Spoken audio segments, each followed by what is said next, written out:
십자가의 예수님, 십자가의 예수님이라는 제목으로 말씀 증거할 때 오늘 이 시간 예배에 많은 은혜를 받으시기 바랍니다.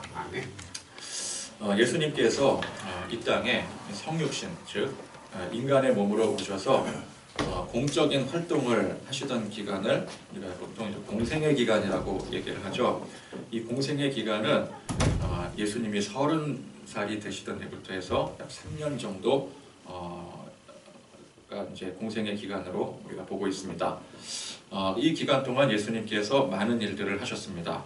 제자들을 세우시고 또 말씀을 또 해석하고 가르치시고 병든 자들을 고치시고 또 가난하고 소외된 자들 어떤 소원들을 들어주시기도 하시고 또 죽은 자를 살리시고 또 자연의 조화를 또 마음대로 부리시며 또 귀신을 내쫓으시는 등 많은 이적의 사역들을 행하셨습니다. 많은 사람들이 이러한 예수님의 놀라운 능력을 보면서 예수님을 따르게 되었습니다. 그렇게 따르는 사람들은 예수님께서 행하시는 그 놀라운 기적에 초점을 맞추었습니다. 그런 놀라운 능력에 혜택을 입어서 조금이라도 나의 삶에, 우리의 삶에 유익을 얻기 위해서 그렇게 예수님을 따른 것이었습니다. 예수님께서 직접 뽑으신 제자들도 마찬가지였습니다. 이 제자들은 특히 이제 예수님을 3년 동안 가까이서 보시면서 장차 예수님이 분명히 왕이 되실 것이다. 그 당시 이제 유대인들은 메시아에 대한 그 바라던 소망이 결국 우리를 통치하고 다스릴 다윗과 같은 왕이 될 거라고 생각을 했거든요. 그러니까 이 제자들이 예수님을 모시면서 장차 예수님이 왕이 되시면 우리가 이제 그동안 모셨으니까 가장 측근에서 1등 공신이 될 것을 기대하고 그렇게 예수님을 따른 것이었습니다. 그러니까 가난을 벗어나기를 꿈꾸는 사람, 또 병든 육체를 치유받기 원하는 사람, 더 나아가서 이 사회를 개혁하고 로마로부터 독립을 꿈꾸는 사람들이 예수님을 대부분 따랐다라는 것이죠. 그러나 예수님 사역의 핵심은 예수님의 이 공생의 기간, 그러니까 많은 사람들은 3년 동안 행했던 그 이적의 기간들을 보고 따랐지만 사실 예수님 사역의 핵심은 이 공생의 기간 중에서도 맨 마지막 이 일주일간 이루어졌다는 것입니다. 로마 병사들에게 체포당하시고 공회에서 신문 받으시고 골고다 언덕에 올라 십자가에 못 박히셨습니다. 우리의 모든 죄를 짊어지시고 홀로 외롭고 고통스러운 십자가를 지신 것입니다. 그리고 사흘 만에 부활하셨습니다. 예수님의 생애에 있어서 가장 중요한 며칠이었습니다. 십자가의 죽으심과 부활이야말로 예수님 사역의 핵심이요 전부인 것입니다. 우리는 예수님께서 지고 가신 이 십자가가 아니었으면 우리 생에 아무런 소망이 없는 존재들인 것입니다. 십자가의 부활이 아니었으면 우리의 생명은 영원히 꺼지지 않는 지옥에서 타들어갔을 것입니다. 왜? 우리는 모두가 죄인이기 때문에 그렇고 죄의 값은 사망이기 때문에 그렇습니다. 이 사망이라는 것은 육신의 사망만을 의미하는 게 아닙니다. 영원한 사망을 의미하는 거예요. 그런데 예수님께서 십자가를 지시고 우리를 대신해서 부활하셨기 때문에 우리에게 진정한 부활의 소망이 생기게 된 것입니다. 오늘이 종려주일 아니겠습니까? 예수님께서 이제 십자가를 지시기 전에 예루살렘 성에 낙이 타고 입성하신 주일이 바로 종려주일입니다. 그래서 우리가 이제 한 주간 고난주간으로 예수님의 그 고난의 여정과 십자가를 깊이 묵상하는 가운데 다시금 주님께서 우리에게 주신 그 큰 은혜를 고백하며 깨닫는 시간이 바로 이 고난주간이라고 볼 수가 있는 것입니다. 물론 이번 주간이 고난주간이니 고난주간을 기념하는 의미로 한 주간만 그렇게 뭔가 이렇게 슬픔을 애써서 짜내고 이렇게 눈물을 좀 흘려야 되고 한 주간은 그렇게 지내고 그리고 이제 고난주간 끝났으니까 이제 자유다 그런 것이 아닙니다. 우리 신앙생활이 우리 평생 우리 주님 오시는 그날까지 우리가 이제 하나님의 나라 천국에 가는 그날까지 이 십자가를 묵상하며 예수님께서 지고 가셨던 것처럼 우리도 우리 각자의 십자가를 지고 가는 그런 신앙생활이 되어야 되는 것입니다. 근데 정작 가장 중요한 예수님의 사역, 예수님의 사역의 핵심이었던 십자가 앞에 사람들은 어떤 태도를 취했습니까? 정작 가장 중요한 십자가 앞에서 사람들은 모두가 예수님을 외면하고 부정하고 핍박했더라는 것입니다. 군중들은 저 예수를 죄인 바라바 대신에 십자가에 못 박으라고 성토를 합니다. 3년 동안 희생과 헌신으로 예수님을 따랐던 제자들은 제각기 뿔뿔이 흩어져 도망가 버렸습니다. 힘없는 여인 몇 명만이 예수님 곁을 지킬 뿐이었습니다. 근데 그렇게 예수님을 외면하고 부정하고 핍박했던 사람들이 평소에도 그렇게 핍박했던 사람들이 아니었습니다. 평소에는 예수님의 그 기적을 바라보면서 나도 그 기적의 혜택을 받겠노라 그렇게 예수님을 열광적으로 따랐던 사람들이 마지막에 그렇게 변모한 것이었습니다. 근데 이런 사람들은 예수님께 실망을 하게 된 것이죠. 예수님을 통해 일신의 영달을 소망했던 사람들에게 예수님의 이 십자가 처형은 매우 실망스러운 소식이었을 것입니다. 이 시대를 한번 뒤집어 엎어보자. 예수님을 통해 예수님이 진정한 메시아라면 우리가 이 메시아를 통해서 이 시대를 뒤집어 엎을 수 있다. 그 어떤 혁명의 가치를 느꼈던 사람들은 예수님께서 십자가에 돌아가시자 배신감을 느끼고 예수님을 극도로 부정하게 되는 것입니다. 중요한 게 무엇입니까? 그 많은 사람들이 예수님을 우러러 따랐던 그 모습이 그것이 예수님의 진정한 모습이 아니라 실망하고 부정하고 핍박했던 그 모습이 예수님의 진정한 모습이었다는 것이죠. 이게 오늘날 우리도 마찬가지 아니겠습니까? 예수님을 통해서 이 기독교라는 종교를 통해서 일신양명을 꿈꾸는 사람들이 많이 있습니다. 부자가 되기를 원하고 또 세상 성공하기 원하고 또 치유되기 원하고 문제 해결되기를 원하는 많은 크리스천들의 모습이 당시 예수님을 따라다니며 예수님을 떠받들었던 사람들과 흡사하다라고 볼 수가 있는 것이죠.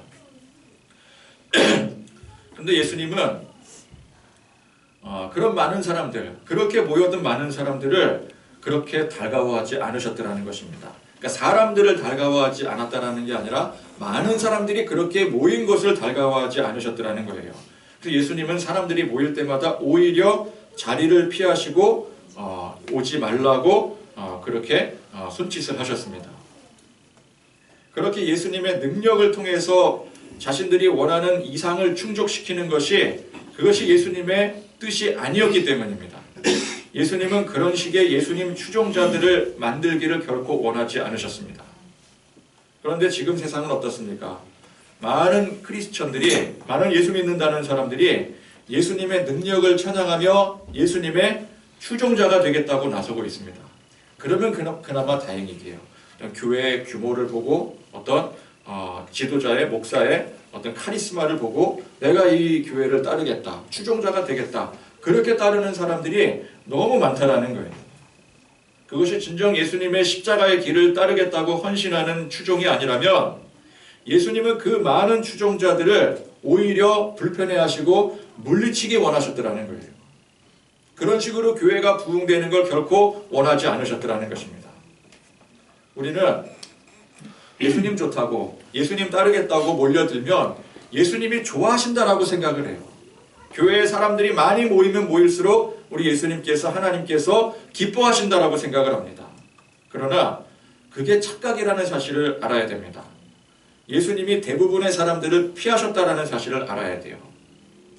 교회 열심히 짓고 사람 많이 모은다고 예수님께서 무작정 기뻐하실 일이 아니라는 것입니다. 지금이야 서로가 예수님 따르겠다고, 우리가 이 교회에 또 예수님의 추종자가 되겠다고 그렇게 몰려들지만 각자가 위기를 겪게 될 때에 자기가 생각했던 이상과 맞지 않을 때 혹은 환난과 핍박이 임할 때에 결국 대부분이 예수님을 떠나고 부정하고 급기야 핍박할 사람들이 많다라는 것이죠. 마치 십자가를 지신 예수님을 외면하고 부정하고 핍박했던 사람들과 똑같은 것입니다. 그래서 우리는 무조건 많이 모인다고 능사가 아닙니다. 무조건 열심히 한다고 능사가 아닌 것입니다. 사람 많을 땐 당장은 많아 보이고 열정적으로 일한다 하더라도 조금만 수가 틀어지면 떠나갈 사람들이 그 안에 허다하더라는 것이죠. 예수님은 그런 무리들이 많이 따르고 열심히 한다고 기뻐하시는 것이 아니라 오히려 그런 무리들을 바라보시면서 슬퍼하시며 측은히 여기시더라는 것입니다. 제자들이 그렇게 열심히 따르는데도 불구하고 이 제자들이 나의 뜻을 알지 못하고 함께 같이 기도하자고 하는데 그걸 따르지 못하는 모습에서 측은해 하시더라는 거예요.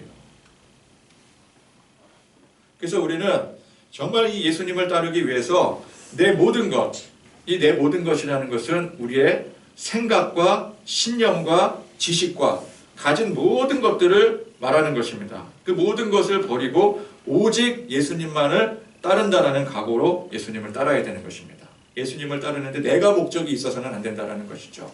내가 어떤 목적을 가지고 내가 예수를 믿으니까 이런 목적을 이룰 수 있을 거야 라는 그 소망을 가지고 따르면 안 된다는 거예요. 우리는 소망을, 그런 내 목적을 따르는 게 아니라 예수님을 따라야 되는 것입니다. 예수님이 가신 그 길이 어떤 길이라 할지라도, 그 길이 설령 가시밭 길이라 할지라도 우리는 그 길이 십자가 길이라는 걸 이미 이제 알고 있지 않겠습니까? 그 당시 사람들은 몰랐지만 그 길이 십자가 길이라는 걸 알고도 우리는 예수님을 따를 줄 알아야 된다는 거예요.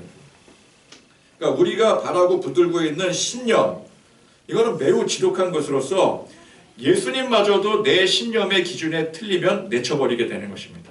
우리 인간의 신념이라는 게 그래요. 신념이 강하면 강할수록 그 신념에 움직이는 사람일수록 그 신념과 반대되는 것은 내쳐버리게 됩니다. 그것이 설령 신앙이라고 할지, 올바른 신앙이라고 할지라도, 예수님이라고 할지라도 내 신념과 맞지 않으면 쳐내버리는 게 그것이 신념이라는 것이죠. 또 우리가 바라는 소망, 이 소망도 그것이 세상을 기준으로 하는 것이라면 이 또한 매우 지독한 것입니다. 그래서 우리는 예수님을 통해 그런 세상의 소망을 바라고 이루기 위해서 모든 것을 걸 수 있는데 그 소망이 달라지게 되면 예수님도 버리게 되는 것입니다. 그래서 이제 우리가 바라는 신념이나 소망 이런 것들이 있지 않겠습니까? 근데 그게 내가 원하고 바라는 신념이나 소망이 아니라는 사실을 깨달을 때 둘 중에 하나가 되는 것이죠. 첫 번째는 그냥 내가 바라던 그 대상을 버리는 겁니다. 내가 예수님을 통해서 내 안에 어떤 신념을 세우고 또 소망을 바랬는데 그게 내가 생각했던 신념과 소망이랑 달라요. 그러면 사람들 제일 첫 번째 그 예수님을 버리게 돼요. 거기에 걸었던 그 소망을 버리는 게 아니라 그 대상을 버리게 되는 거죠.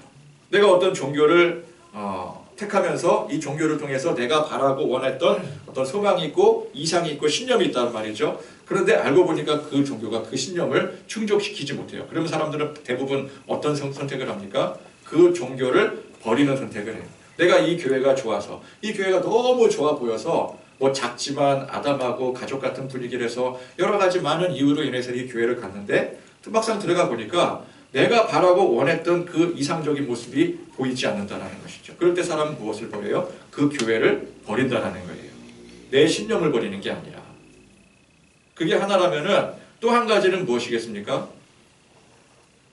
내가 가지고 있던 소망, 내가 가지고 있던 그 신념을 버리는 것이죠. 그러니까 예수님을 버리느냐, 나를 버리느냐, 그 둘 중에 하나라는 것입니다. 그러니까 우리는 우리의 소망, 신념, 모든 것을 다 버리고 또 버려야지만 예수님을 온전히 쫓을 수가 있는 거예요. 예수님을 버리겠습니까? 우리의 소망이라든지 신념을 버리겠습니까? 예수님을 믿는데 예수님을 버릴 수는 없잖아요. 그죠? 그러면 아예 종교를 바꾸든지 아니면 무교가 되든지 그래야 되는데 나는 그래도 난 예수님을 버릴 수 없다. 그럼 우린 뭘 버려야 돼요? 나를 버려야 되는 거예요. 내 생각과 내 신념과 가치관과 이상과 내가 생각했던 모든 것들을 다 버려야 되는 거예요. 그렇지 못하고 아무리 많이 모이고 당장 열정을 다해 섬기면 무엇하겠습니까? 그러니까 수가 틀리지 않으면 사람들은 다 모이게 되어 있어요. 좋으니까, 좋아 보이니까. 그런데 그렇게 많이 모인들 우리 주님 보시기에 슬퍼하시고 그저 치근하게 여기실 뿐이라는 것이죠. 그래서 우리는 특히 이 고난주간을 맞이해서 매 순간 똑같겠지만 이 고난주간을 맞이해서 우리의 몸과 마음을 정결하게 오직 주님만을 따르고 내가 주님 외에 십자가 외에 다른 것은 바라지 않겠습니다. 다른 모든 것을 비우고 버리겠습니다라고 고백하고 결단하시는 이번 한 주간이 되실 수 있기를 간절히 축원드립니다. 자, 이것이 이제 바탕이 되어야 그 다음에 비로소 우리 주님께서 우리에게 베풀어 주시는 은혜를 제대로 알고 받아 누릴 수 있게 되는 것입니다. 예수님께서 공생의 사역 기간 동안 많은 이적을 베푸셨습니다. 놀라운 이적들은 분명히 예수님께서 하신 고귀하신 사역이었습니다. 예수님께서 친히 베푸신 은총이에요. 근데 중요한 것은 우리가 이렇게 나타난 사건, 놀라운 역사에만 주목해서는 안 된다는 것입니다. 많은 사람들이 여기에 집중하면서 야 보라, 예수님께서 분명히 행하신 일이 아니냐? 누가 아니랍니까? 다만 이것만 주목해서 이 능력 바라보고 쫓아다니면 이게 문제라는 거예요. 정말 중요한 십자가의 헌신, 십자가의 희생은 보지 못하고 나에게 유익이 될 만한 것들만 바라보니 문제라는 것입니다. 그 당시 수많은 유대인들의 문제가 무엇이었습니까? 예수님이 행하신 그 기적의 놀라움을 바라면서 추종을 했어요. 쫓아다녔어요. 그거는 봤어요. 그런데 정작 중요한 예수님께서 지고 가신 십자가는 보지 못했습니다. 십자가 앞에서 다 무너져 버린 거예요. 전부 다 무너져 버렸습니다. 제자들마저 무너졌잖아요. 수제자라고 할 수 있는 베드로마저 무너졌으니 이건 뭐 전부가 무너졌다고 해도 과언이 아닌 것입니다. 우리는 항상 그래서 밑바탕에 예수님의 십자가가 깔려 있어야 되는 거예요. 그것이 우리의 기반이 되어져야 되는 것입니다. 그 바탕에 예수님께서 많은 병자들을 고치시고 귀신을 쫓으신 그 일을 바라봐야 된다는 것이죠. 십자가의 희생으로 우리를 구원하신 예수님은 이제 구원받아 하나님의 백성된 우리가 세상에서도 그 주님께서 우리에게 베풀어 주시는 그 은혜를 바라보고 누리며 살기를 원하십니다. 그러니까 우리가 착각하지 말아야 될 것이 예수님께서 내가 이렇게 십자가 희생하고 고생했으니 너희도 똑같이 고생해야 된다. 예수님은 그런 분이 아니시라는 거예요. 오늘 우리가 이 땅 살면서 수많은 인생 고난 가운데 문제 가운데 헤매며 방황할 때 긍휼히 여기시고 불쌍히 여기셔서 친히 도우시는 분이 바로 우리 예수님이라는 것입니다. 그러니까 예수님의 이 공생의 기간 동안 많은 불쌍한 사람들을 도우신 거잖아요. 그걸 우리가 예수님의 관점으로 볼 줄 알아야 되는 거예요. 내가 십자가를 줬으니까 너희들도 똑같이 고생해야 돼. 그런 마음을 가지고 예수님께서 십자가를 지신 게 결코 아니라는 것입니다.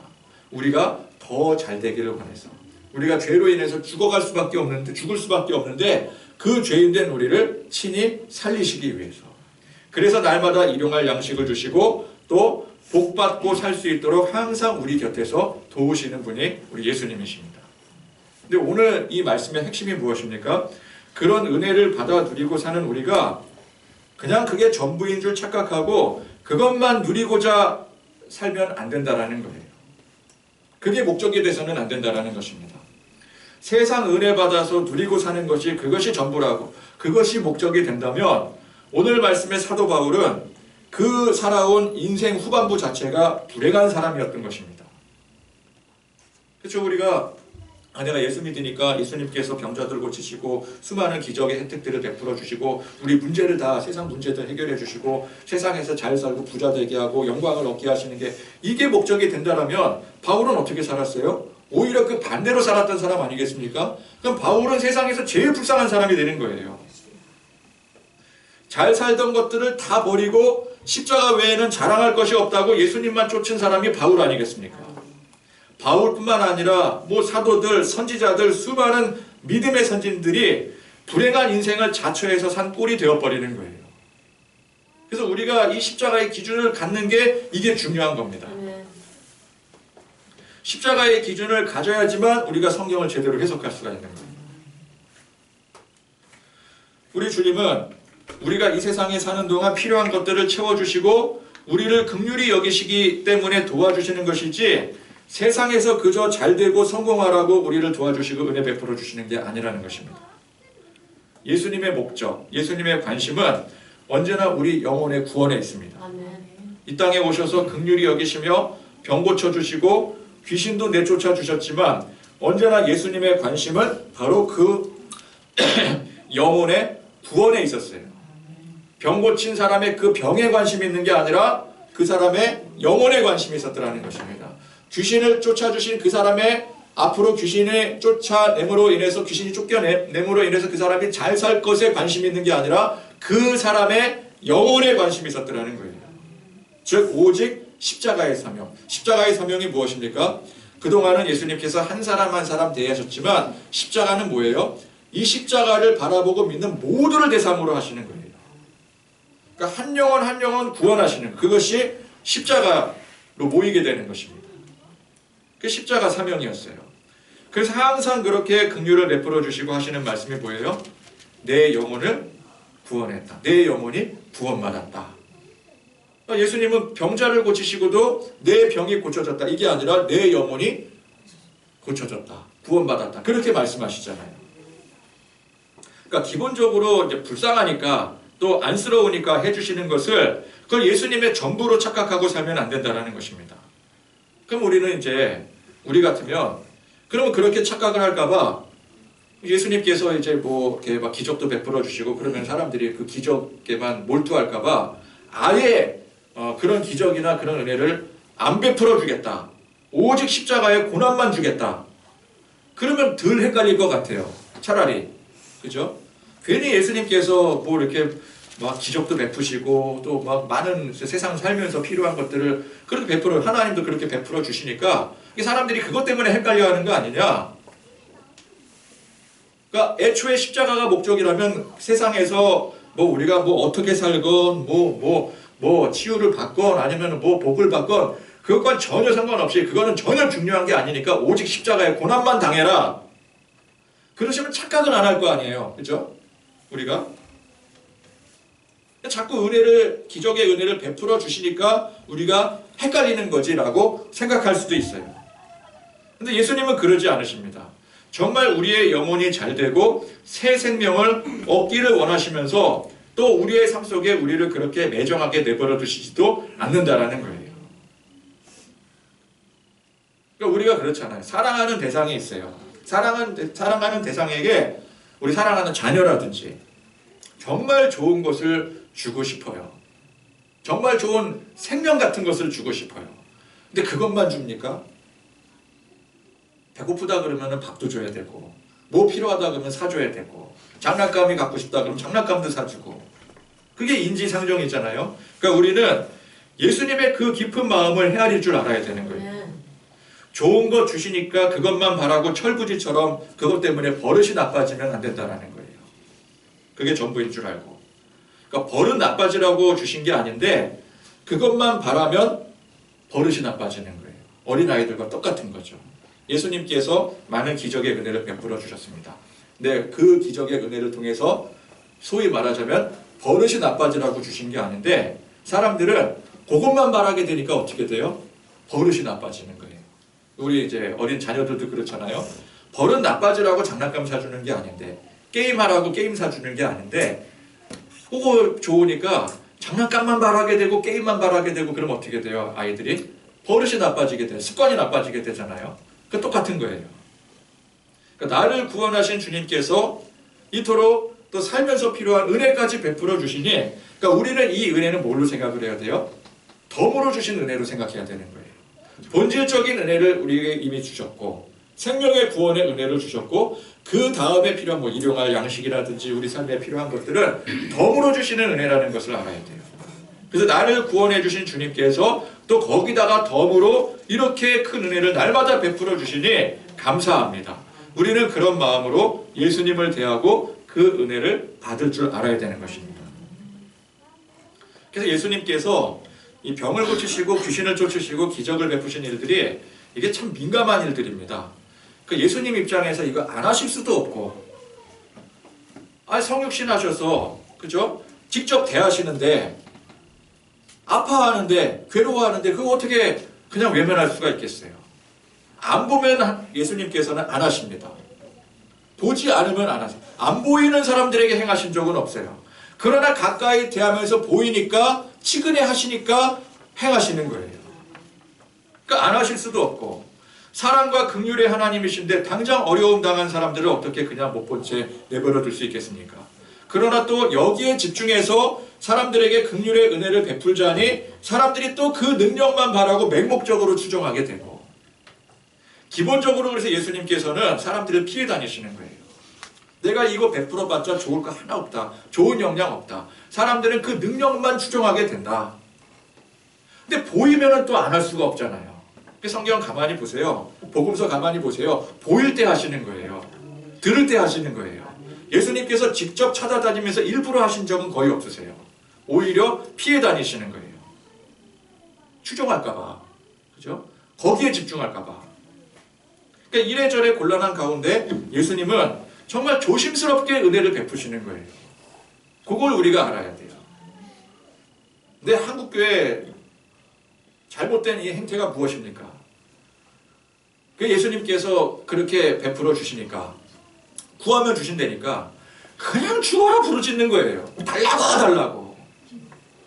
예수님의 그 마음은 조금 더 헤아리지 않는 거죠. 정말 조심스럽게 이거 내가 무조건 베푸는 게 능사가 아닌데, 무조건 달라고 주는 게 능사가 아닌데, 그래서 일부러 피해 다니신 건데 사람들이 그 예수님의 맹점을 이용해 먹는 거죠. 쉽게 말하면. 그러니까 우리 이제 엄마 아빠가 어떻게든 이제 버릇 잘 들어서, 습관 잘 들어서 훌륭한 이제 사람으로 키우려고 그렇게 노력을 하는데, 마트 가서 땡깡 부리면 사준다라는 걸 내가 알게 됐어요.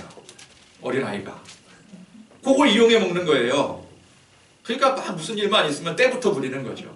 들어 눕는 거예요. 그러면 어떻게?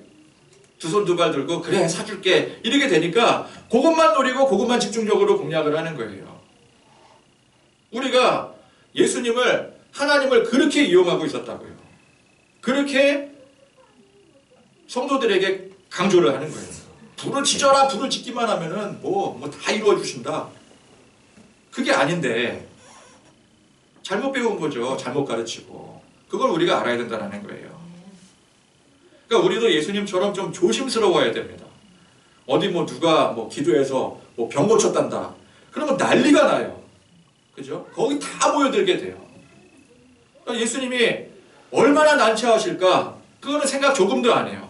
그 당시 사람들이 어디 예수님이 뭐 했다 그러니까 막 사람들이 막 몇천 명씩 모여들잖아요. 근데 예수님은 어떻게 생각하세요? 그걸 굉장히 난처하게 생각하시는 거예요.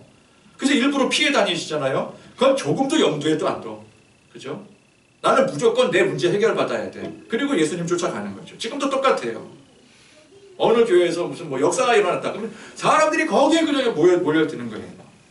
누가 기도해 줬다더라. 우르르 그냥 복채 들고 달려가는 거예요. 복채 들고 달려가는 거지 그게. 누가 땅 팔아서 얼마 헌금했더니 대박이 났대더라.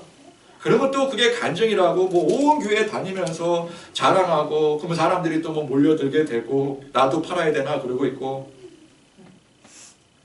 그럼 그런 모습을 보시면서 우리 주님께서 얼마나 당황하시겠어요. 내가 그러려고 준 게 아닌데, 내가 너를 긍휼히 여겨서 은혜 내려줄게. 불쌍히 여겨서 은혜 내려줄게. 그래서 주신 것인데 그걸 막 자랑하고 사람들이 다 그냥 그 기적에만 몰두해서 몰려다니니, 예수님은 그런 게 반가운 게 아니라 부담스러워서 피해 다니신 거예요. 그걸 우리가 알아야 돼요. 그러면 우리는 그렇게 몰려다니면, 예수님 막 인기몰이 해가지고 몰려다니면 예수님이 좋아하실 줄 알아요. 그렇게 막 교회 막 짓고 막 대부흥을 일으키면 예수님이 좋아하실 거라고 생각을 해요. 착각입니다. 대단한 착각이에요. 그래서 우리는 은혜 받을 때 감사하고 고난당할 때 숙연해야 됩니다. 은혜도 임하지만 고난도 임하게 되는 거예요. 신앙의 삶은 원래 그런 것입니다. 예수님은 때로 우리의 삶에 긍휼히 여기심으로 은혜를 베풀어 주십니다. 병도 고쳐주시고 문제도 해결해 주시고 때로 부와 명예도 가져다 주셔요. 분명히 주시는 것입니다. 그러나 정말 이 궁극적인 목적은 그게 아니라는 것이죠. 예수님의 사역의 진짜 목적이 그런 우리의 삶에 유익을 주는 것이 아니라 십자가의 희생인 것처럼, 우리 삶의 진짜 목적은 예수님을 진정 따르기 위해서 우리의 모든 생각과 관념과 모든 것들을 다 버리고 비우고 예수님의 십자가의 길을 따라야 되는 것입니다. 사도 바울이 그 은혜를 깨달았기 때문에 스스로 잘 살아왔던 모든 삶을 버리고 예수님의 십자가만을 붙든 것이었어요. 바울의 인생을 가만히 보세요. 예수님 만나기 전에 바울은 참 열심히 잘 살았던 사람이었습니다. 사람의 기준으로 볼 때, 세상 기준으로 볼 때 대단한 성공을 했던 사람이에요. 장래가 촉망했던 사람이었습니다. 젊었는데 이미 그 유대 사회에서 인정받는 위치에 있는 사람이었어요. 그 말하면 잘 산 거 아닙니까? 다른 사람들이 나도 저 바울 같은 사람 돈 받아서 살고 싶다. 근데 그때 이제 사울이라는 이름이에요. 사울은 이제 헬라식 이름이고, 그러니까 이제 아무튼 나도 저런 사람이 되고 싶다. 모범이 되던 사람 아니겠어요? 근데 예수님을 만나고 바울은 자기의 그 사람들이 우러러봤던 그 모든 삶을 청산해버려요. 다 버려요. 잘못된 것이라고 부정해버립니다. 사람들은 다 올바르다고 하는데 그걸 왜 부정해버리냐? 내가 그렇게 되고 싶은데 너는 뭔데 그걸 부정해버리냐? 근데 바울은 내가 지금까지 살아왔던 게 틀렸다라고 인정하라고 그걸 전부 다 부정해버려요.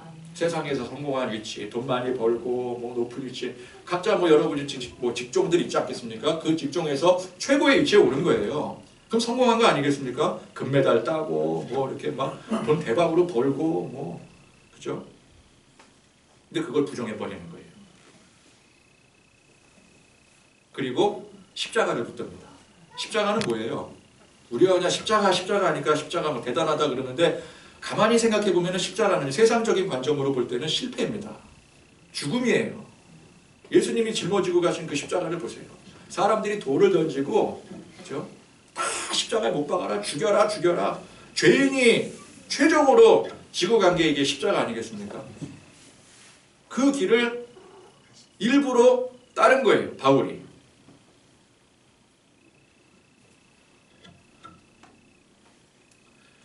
근데 받은 은혜, 세상적인 복이 너무 좋아서 거기에 몰입해 있으면 그 받은 복이 오히려 우리를 잘못된 길로 인도하는 격이 돼버리는 거예요. 결코 십자가의 길로 인도할 수가 없는 거예요. 바울이 그걸 안 거죠. 내가 지금까지 살아왔던 이 삶을 계속해서 추구해 살면은 내가 믿고 내가 드디어 깨달았던 이 예수님의 십자가는 내가 죽어도 못 쫓아간다.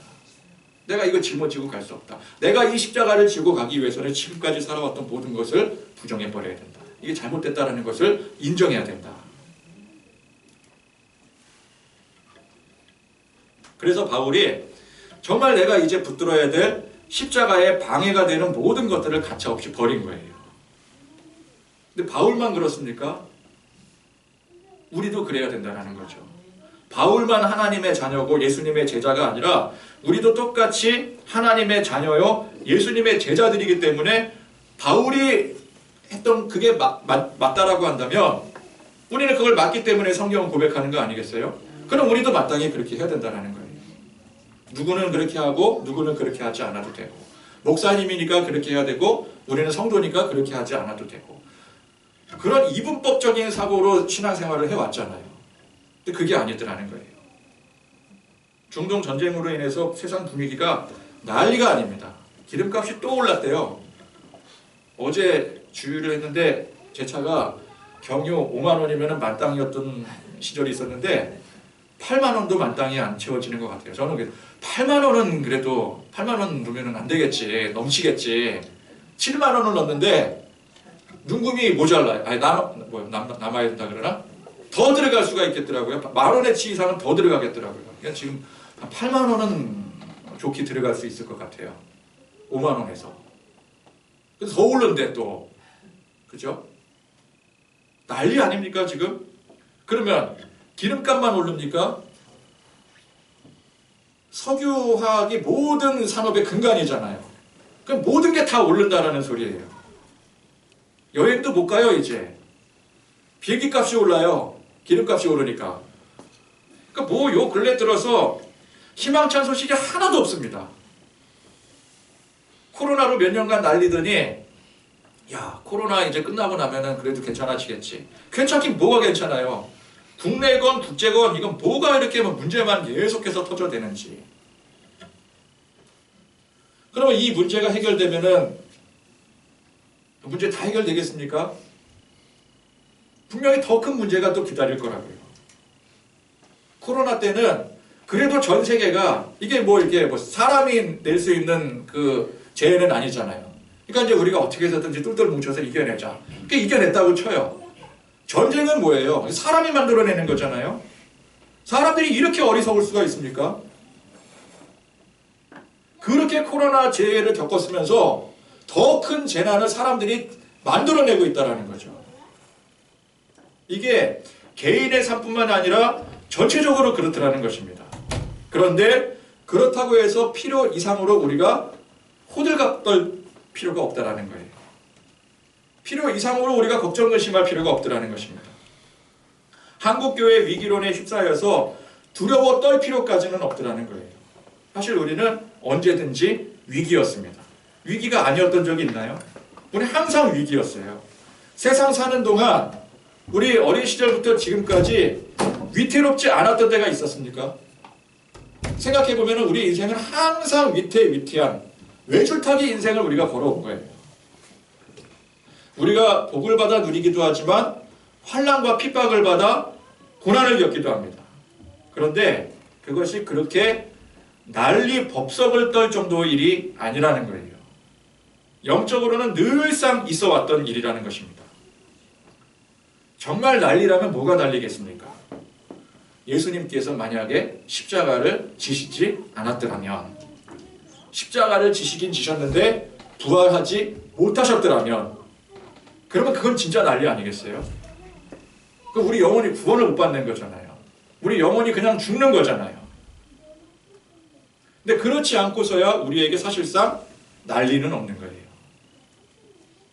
바울 같은 사람은 예수님의 십자가 붙들기 전에는 세상 돌아가는 뉴스에 굉장히 민감했던 사람이었습니다. 세상 부와 명예를 누리고 유지하려면 그 세상 돌아가는 소식에 민감할 수밖에 없어요. 우리가 막 정치 돌아가는 막 여러 가지 사건, 뭐 사고 소식에 막 민감해서 막 유류가 폭등한다, 이거 어떻게 되느냐, 이게 민감하게 반응하는 요소들이잖아요. 바울이 그렇게 살았던 사람이었어요. 기름값 조금이라도 오를까봐 미리미리 대비하고 준비하고, 그래야 잘 살죠. 그러나 예수님의 십자가를 붙들고 나니 그런 일들에 이제 더 이상 민감해질 필요가 없게 된 것입니다. 이제 바울이 민감한 건 뭐예요? 전쟁이 어떻게 일어나는가, 정치판이 지금 어떻게 판도가 돌아가는가, 이거 이제 전혀 관심이 없어졌어요. 기름값이 뭐 얼마나 더 올라갈 것인가, 이거는 이제 바울의 관심사가 아니에요. 바울의 관심사는 뭐예요?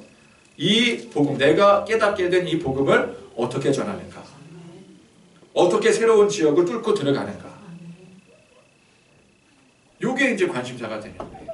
어떻게 하면 저 사람에게, 저 철벽과대 같은 사람에게 이 복음을 전할 수 있을까?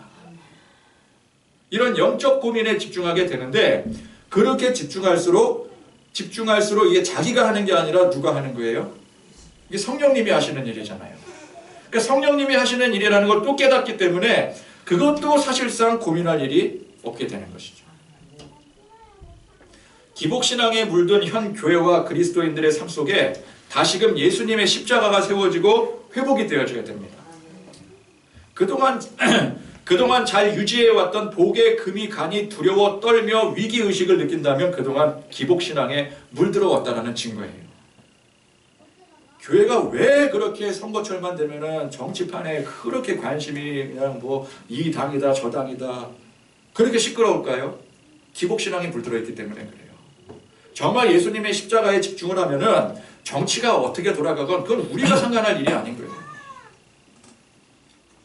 여러분, 정말 우리가 예수 그리스도의 십자가를 붙들면은 이 험한 세상에 정치가 뭐 이쪽이면 어떻고 저쪽이면 어떻고 그게 중요한 게 아니라 우리는 이 복음을 들고 어떻게 하면 세상에 나가서, 바울이 고백하고 고민했던 것처럼, 바울이 이전에는 유대인들의 어떤 유대인들 집단이냐 아니면은 뭐 로마 집단이냐 이거 가지고 뭐 엄청 막 그 정치적인 문제로 얼마나 고심을 했겠어요. 그죠? 로마 시대에 그 정치적인 상황이 굉장히 지금처럼 혼란하고 시끄러웠을 거 아니겠어요? 바울이 거기에 얼마나 관심이 많았겠습니까? 그러니까 부자가 됐죠. 그러니까 성공한 사람이 됐지. 근데 예수 믿고 이 복음에 집중하는 순간 지금 시대가 로마 시대가 됐건 아니면 우리 유대가 뭐 지금 우리가 독립을 하건 전혀 상관이 없는 거예요. 어떻게 하면 이 복음을 전할 수 있을까? 어떻게 하면 이 십자가 사명을 감당할 수 있을까? 그러니까 여러분 교회가 막 너무 막 이게 세상 돌아가는데 막 우리 정치에 막 휩쓸려서 막 같이 나가서 뭐 시위하고 뭐 그런데 뭐 우리가 뭐 교회가 앞장서야 됩니다. 이런 게 십자가를 잃어버렸기 때문에 그런 거예요. 단적으로. 병 고치고 귀신 쫓는 역사도 중요하지만 무엇보다 중요한 것은 예수님의 십자가와 부활인 것입니다. 예수님께서 베푸신 기적의 은혜를 통해서 우리는 이 은혜를 통해 십자가로 나가야 되지 여기에 머물러 있으면 안 됩니다. 여기가 좋사오니 십자가, 부활 그런 복잡한 건 다 싫고 세상 문제 해결되고 은혜 받아서 평탄한 삶만 살 수 있다면 좋사오니 거기에 머물러 있어서는 안 된다는 거예요. 이게 기독교가 아닙니다. 그것이 나에게 안 이루어진다고 기도 암만 해도 응답이 없다고 무슨 일만 일어나면 큰일 났다고 위기라고 들썩거리는 그게 기독교가 아니라는 거예요. 강력한 교회는 언제든 신앙의 근본이 흔들리지 않는 법입니다. 은혜가 넘치고 풍요로움이 넘쳐도 거기에 안주하지 않습니다. 반대로 핍박이 임하고 고난이 임해도 거기에 또 흔들리지 않게 돼요.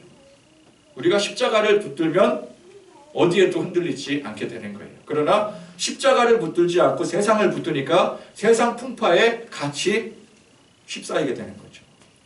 문제라 우리도 같이 문제라 그러고 교회가 문제라 그러니까 또 이게 문제라 그러고 같이 덩달아서 문제라 그러고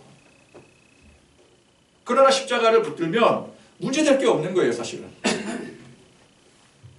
그래서 우리가 예수님께서 우리를 긍휼히 여기실 때 은혜를 베풀어 주실 때 그 은혜를 감사히 고백하며 누릴 줄 알고 누릴 땐 누릴 줄 알아야 되는 거예요. 주님께서 우리에게 베푸신 건 우리가 풍족히 누려야 되는 겁니다. 또 환난의 때 고난이 필요할 때 우리는 그 가운데 믿음으로 받아들이고 인내하고 극복할 줄 알고 그러면 우리 주님께서 우리를 통해 일하시기가 한결 수월해지실 거예요. 우리가 주님의 고난에 동참한다는 것이 무슨 뜻입니까? 주님의 마음을 불편하지 않게 해드리는 거예요. 아무리 우리 몸에 뭐 스스로 막 채찍질을 막 하고 스스로를 고달프게 해서 고난에 동참한다 해도 주님 마음이 불편하시면 그게 무슨 동참이겠어요? 고난 주간이니까 나도 뭐 굶어야 돼. 뭐 억지로 막 굶고 막 고행을 해야 돼. 예수님께서 십자가 험한 길을 걸어가셨으니까 나도 십자가를 져야 돼. 그러면서 막 일부러 막 십자가 막 형틀 만들었고 막 나도 막 괜히 막 일주일 동안 막 동네 한 바퀴 막 십자가 들고 돌아다니고 힘들죠. 가시 면류관 썼다 그러니까 나도 막 가시로 막 몸을 막 핥히고 막 상처 내고 그런 고행들 하잖아요. 옛날에는 지금도 그런 사람들이 있어요. 일부러라도 막 그렇게 막 고행을 해야 되고 그거 보시고 주님께서 마음이 편해지시겠습니까? 잘한다. 피 흘렸구나. 내가 그렇게 고난당했었는데 너 그거 조금이라도 동참하고 있구나. 예수님이 그렇게 생각을 하시겠습니까? 과연? 예수님 마음이 불편하신 거예요. 내가 그러라고 한 게 아닌데. 그게 고난에 동참하는 게 아닙니다. 십자가를 지신 주님의 마음을 알고 그 주님의 십자가를 제대로 바라볼 줄 아는 그런 저와 여러분들이 되실 수 있기를 바랍니다. 사도 바울이 고백한 것처럼 주 예수 그리스도의 십자가 외에는 결코 자랑할 것이 없다는 이 고백과 결단으로 사시는 그런 저와 여러분들 되실 수 있기를 간절히 축원드립니다.